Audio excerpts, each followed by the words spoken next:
কি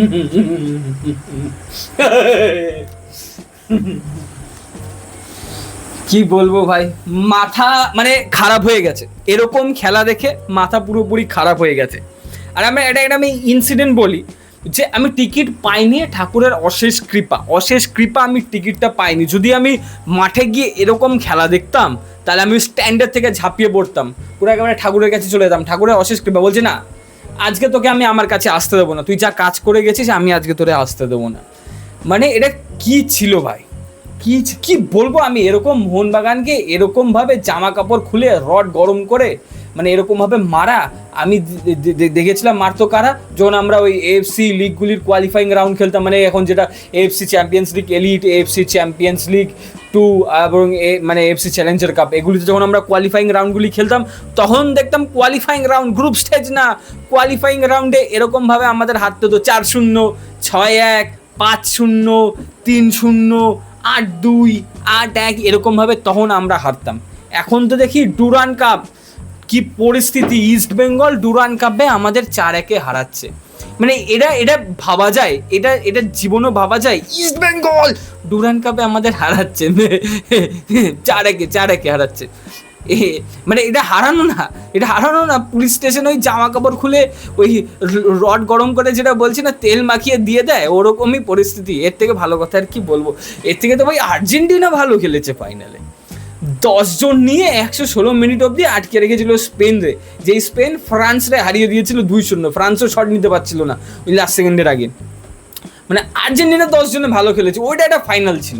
তো ঠিক আছে, 1 গোলে হেরেছে, ঠিক আছে। আমি যদি ভাবতাম মোহনবাগান 2-1 হারছে, 1-0 হারছে, না ঠিক আছে ভাই, ঠিক আছে, ওকে, এভরিথিং ইজ ফাইন। না না, তা তো হয়নি, এটা 4-1, এটা এটা এটা এটা এটা কিন্তু হার নয়। মানে এইটা কোনো মতে হার হতে পারে না, হারের থেকেও বড় জিনিস। আর তারপরের কথায় আসি, প্লেয়ারদের প্যাশন, কি প্যাশন, কি মানে ওই আর্জেন্সি। যদি আমাদের পরীক্ষা থাকে, যে আমি ধরছি যে পড়াশোনা করে সেও পরীক্ষার আগের দিন পড়বে, আর্জেন্সি থাকবে, মক টেস্ট দেবো, পড়বো। আর যেটা পড়ে না, স্কুলের টুলের কলেজের ক্ষেত্রে বলছি, চাকরি পরীক্ষা তো গুলো হবে না, যারা পড়ে না তারা সকালবেলা আর রাত্রিবেলা পড়বে তো, হ্যাঁ নাকি না, আর্জেন্সি তো থাকবে। কিন্তু না না না, মোহনবাগানের কোনো ওরকম আর্জেন্সি নেই, 4-1 পিছিয়ে আছে, 3-1 পিছিয়ে, ওরকম কোনো আর্জেন্সি নেই। আর্জেন্সি ওটা আবার কি, কোনো আর্জেন্সি নেই। কিন্তু টাকা দিতে বলো, বড় বড় কন্ট্রাক্ট সাইন করতে বলো, তাহলে হ্যাঁ, তাহলে আছে, তখন আর্জেন্সি আছে, তখন এজেন্ট নিয়ে আসবে, নয় কিন্তু আমি সাইন করবো না বেশি টাকা না দিলে, তখন ওরকম বিষয়। কিন্তু এ খেলার সময় না, খেলার সময় কোনো আর্জেন্সি নেই। আর বিশাল দ্বিতীয় গোলটা তো ভাই বিশাল ক্যাদের দোষ। এবার সবাই বলবে বিশাল ক্যাদের আগে ড্রপ করেছে, গোলকিপারের জন্য মুশকিল। অবশ্যই আমিও বুঝি গোলকিপারের জন্য মুশকিল, আমার ওখানে হলো আমারও মুশকিল হতো, বিকজ কিন্তু দেখো বিশাল ক্যাদ কি ইন্ডিয়ান গোলকিপার, ন্যাশনাল টিমে খেলছে, গুরপ্রীত সিং সান্ধুর সাথে কম্পিটিশনে আছে, ওকেও রিপ্লেস করে অনেক সময় খেলছে, কিন্তু বিশাল ক্যাদকে এটা সেভ করবে না ফাইনাল ম্যাচ, এটা মানে এটা তুমি সেভ করবে না। আর বাকি গোলগুলি দেখো, গোলগুলির সময় কি হচ্ছিল, গোলগুলির সময় আমাদের ডিফেন্সও নেই, আমাদের মিডফিল্ডও নেই, অ্যাটাক তো অনেক দিন ধরে আমাদের অ্যাটাক নেই, যে যা বলুক, আমাদের অ্যাটাক অনেক দিন ধরেই নেই। আজকে মিডফিল্ডও ছিল না, ডিফেন্সও ছিল না, অ্যাটাক তো অনেক দিন ধরে নেই। আর তারপরে আরেকটা বিষয়, আমি দেখছি মোহনবাগান যখন বিল্ড আপ করছে, বুড়ে বাবা রে, ডিফেন্ডাররা নিজেদের মধ্যে pass pass pass pass pass pass টিকি টাকা খেলার চেষ্টা করছে কোনো আর্জেন্সি ছাড়া। এবার যখন মিডফিল্ডে বল দেবে, মিডফিল্ডে নেই কেউ, পুরো ফাঁকা মিডফিল্ড, ওখানে 2-3 বিঘা ফাঁকা জমি, ওখানে চাষ হয়ে যাবে, ওখানে একটা চাইনার বর্ডার হয়ে যাবে, মানে এরকম ফাঁকা মিডফিল্ড।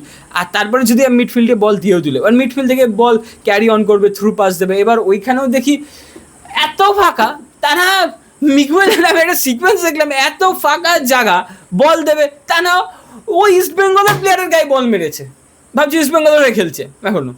মানে কি বলবো কিচ্ছু বলার নেই। এরকম খেলা, এরকম জিনিস ঠাকুর ক্রমে আমি তো খেলা দেখতে যাইনি, যারা খেলা দেখতে গেছে মোহনবাগানের সাপোর্টাররা আজকে ভাই, তারা বুঝতে পারছে। আর কোচও ভেবেছে আমরা 4-1 পিছিয়ে আছি, গোল মারবো, গোল মারতে গেলে বেশি গোল খেয়ে যাবো, আমার একটা সমস্যা হতে পারে, স্যাক হয়ে যেতে পারি, আসলে অব্দি টিকতে হবে। তার থেকে বলো বল রেখে আমরা ডিফেন্স করি, পেপ গুয়ার্ডিওলা প্রো ম্যাক্স, বল রেখে ডিফেন্স করি, তাহলে আর গোল খাবো না। আর গোল যদি না খায় আমার কন্ট্রাক্টও যাবে না, সেই ক্ষেত্রে কিন্তু একটা ভালো ডিসিশন করছে। একটা কথাই বলবো, সব কিছু ছেড়ে অনেক হয়ে গেছে, এই জেনারেশন অফ ইন্ডিয়ান প্লেয়ার্সদের অনেক হয়ে গেছে। এবার মোহনবাগানকে ওদের টাটা বাই বাই করে নতুন ইয়ং জেনারেশন সব ইন্ডিয়ান প্লেয়ার আনতে হবে। এত টাকা খরচা করে কী লাভ ভাই? আমরা যদি দেশের মাটিতেই এরকমভাবে হারি, আইএসএল একটা হেরে যায়, ঠিক আছে, আইএসএল অনেক চেষ্টা হয়েছে, ঠিক আছে, কিন্তু তাও জিততে পারতাম। এইটা ভাই, এটা হার নয়, দিস ইজ নট হার, এটা আমি মানতে পারছি না। 2026-এ এসে হাওয়াস ট্রফি জিতে যাচ্ছে মোহনবাগানকে হারিয়ে, আর কি হতে পারে এর থেকে? তোমাদের খেলা দেখে কী লাগলো সেটা আমায় জানিয়ে, আমি জানি জানানোর মতন কিচ্ছু নেই আর। এখন বলো, আমরা এখন কি আর সোশ্যাল মিডিয়া খুলতে পারবো, বাড়ির বাইরে এখন বেরোতে পারবো, কিন্তু প্লেয়ারদের কিছু না, ওরা এখন ফোন নিয়ে, কানে হেডফোন নিয়ে বাসে চলে যাবে। আইএসএল কবে শুরু হবে ওরাও জানে না, আমরাও জানি না, এখন রিল্যাক্স, ওইদিকে ঘুরতে যাবে, ওইদিকে ঘুরতে যাবে, ট্রেনিং একটু প্র্যাকটিস করবে, হয়ে গেল বাস।